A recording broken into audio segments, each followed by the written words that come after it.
Fala galerinha do 8º ano, segue mais um vídeo aí de ciências. Agora a gente vai começar com a apostila 4, falando sobre a diversidade de animais. Vamos falar sobre os invertebrados. Eu dividi esse vídeo aí em duas partes. Essa é a parte 1, referente às páginas 2 até a 14. Vamos falar sobre as características gerais do reino animal. São seres pluricelulares, ou seja, aqueles que possuem mais de uma célula. São seres eucariontes, onde as suas células possuem membrana nuclear. Essa membrana, ela separa o núcleo do citoplasma.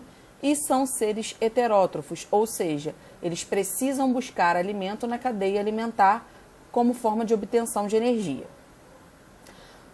A divisão do reino animal acontece através da coluna vertebral. Aqueles que possuem coluna vertebral são chamados de vertebrados e aqueles que não possuem coluna vertebral são chamados de invertebrados. O primeiro filo que a gente vai trabalhar, desses 7 que estão aqui, são os poríferos. E aqui nós temos aqui as classes que se referem aos animais vertebrados, que são essas 5. Então vamos lá falar sobre os poríferos. Eles têm esse nome porque eles têm um corpo coberto por poros, ó. Por. Então, poríferos têm um corpo coberto por poros. O habitat é água salgada. São animais que vivem na forma fixa, sendo assim chamados de sésseis. Sua reprodução pode acontecer de duas formas. Através da reprodução sexuada, que tem o envolvimento de gametas, ou seja, eu tenho um indivíduo masculino e um indivíduo feminino, que ao se unirem formam uma célula chamada de zigoto.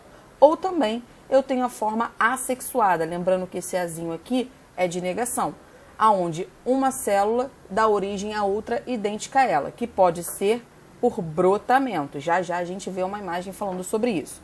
Os poríferos são dotados de regeneração, ou seja, uma parte que pode ser arrancada, que pode ser perdida, mais tarde poderá se regenerar e dar origem a uma outra parte idêntica a essa que foi perdida. Sua principal constituição é a espongina.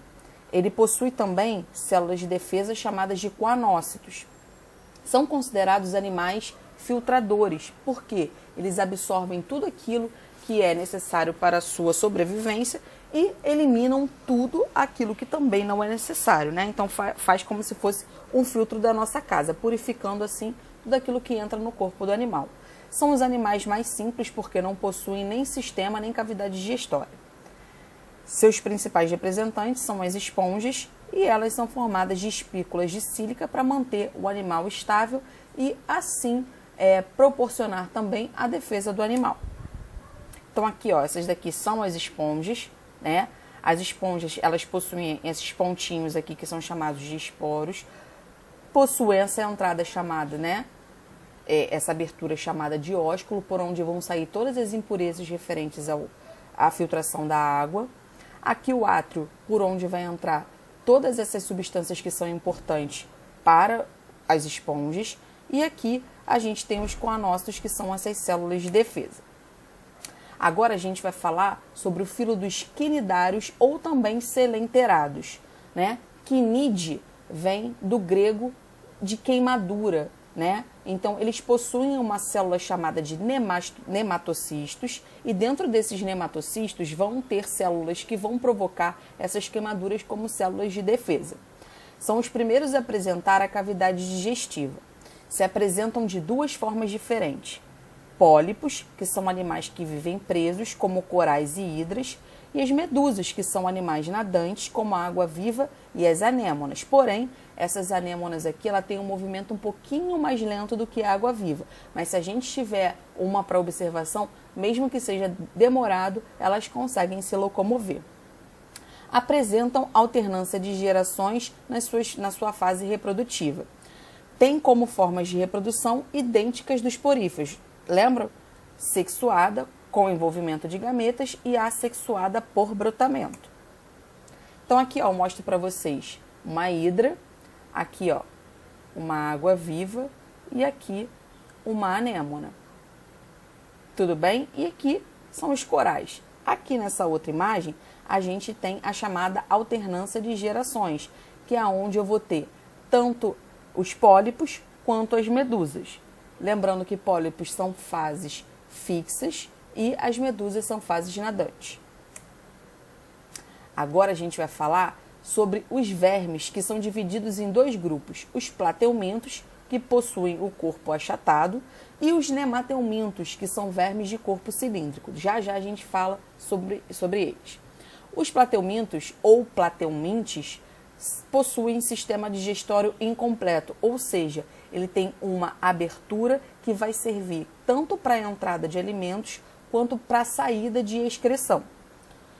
Possuem simetria bilateral, ou seja, um lado é idêntico ao outro se cortado num determinado tipo de corte. Alguns são parasitas, ou seja, aqueles que sugam alguma coisa do seu hospedeiro, e outros podem ter vida livre, então não ficam presos a um determinado tipo de hospedeiro. Podem viver no solo ou podem viver na água. E os plateumintos, eles são causadores de doenças, assim como os nemateumintos. As doenças causadas por vermes são chamadas de verminoses. Então aqui, ó, eu tenho a planária, tá? Tenho dois tipos de planária. Aqui eu tenho o Schistosoma mansoni, que é o causador da esquistossomose. E aqui eu tenho a tênia, que é causadora da teníase. Então aqui, ó, eu mostro para vocês as principais verminoses causadas por plateumintos.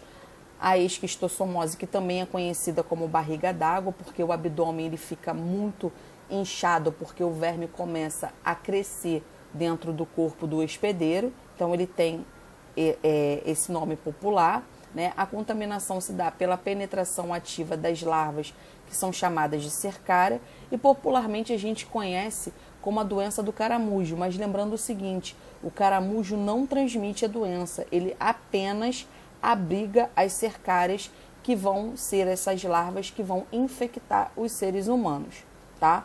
E a profilaxia, que é a mesma coisa que prevenção, é ter um local com saneamento básico, né, condições básicas de higiene, como tratamento de água de esgoto, e a gente deve ficar observando o combate do caramujo, porque se não tem o hospedeiro, que é o caramujo, a gente não vai ter as cercárias, que são as causadoras da esquistossomose.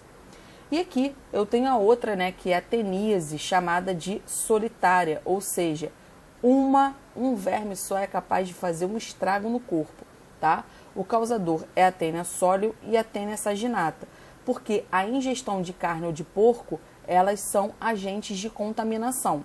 Então, a gente tem como medidas preventivas, que é a profilaxia, o saneamento básico, e a gente evitar comer tanto carne de boi ou carne de porco mal passada. Extremamente importante para a nossa saúde. E agora a gente vai falar sobre os nemateumintos, que são aqueles vermes que eu falei anteriormente, que têm um corpo cilíndrico. Diferente dos plateumintos, eles apresentam um sistema digestório completo. O que seria isso? Uma abertura para a entrada do alimento e uma saída, já tem dois orifícios, uma saída agora para a excreção, para a eliminação de tudo aquilo que foi aproveitado pelo verme. Apresentam dimorfismo sexual, né? Que os vermes, eles são diferentes em tamanho, então dá para diferenciar, identificar o macho e a fêmea em relação ao seu tamanho e a sua forma. Podem viver na água ou no solo. Também são causadores de doenças, lembrando que os causadores de doenças causadas por vermes são chamados de verminoses. Então aqui, ó, eu tenho essa doença que é chamada de bicho geográfico, ocasionada por um verme chamado de larva migrans, né? Aqui eu tenho um outro tipo de verme que é conhecido como a lombriga. E aqui eu tenho a ancilostomose, né? O ancilostoma duodenale, que eu tenho dois tipos aqui de vermes. Vocês estão vendo aqui, ó, esses dentinhos, eles podem provocar uma doença chamada de amarelão, conhecida também como doença do jacatatu. Por quê? Esses dentes aqui, eles se prendem à parede do intestino e eles puxam essa parede, e aí pode ocasionar a hemorragia. E a perda de sangue leva ao amarelamento da pele, por isso que ela também é conhecida como amarelão. Aqui eu coloquei, né, duas doenças causadas por nemateumintos, que é a ascaridíase ou ascaridose, que é conhecida também como lombriga. Tanto uma quanto outra, a gente deve ficar ligado em relação à falta de saneamento básico, né? As pessoas precisam ter higiene pessoal, né? É importante também que na ancilostomose que eu falei para vocês, que é conhecida como amarelão, as pessoas não andem descalças, porque elas são capazes de entrar e penetrar pelos pés. Então, tanto uma quanto outra, é importante que as pessoas elas vivam em local com saneamento básico, além de tudo ter uma higiene pessoal. Galera, espero que eu tenha ajudado vocês aí nesse vídeo e depois tem a parte 2 desse vídeo, tá bom? Fiquem com Deus. Beijos!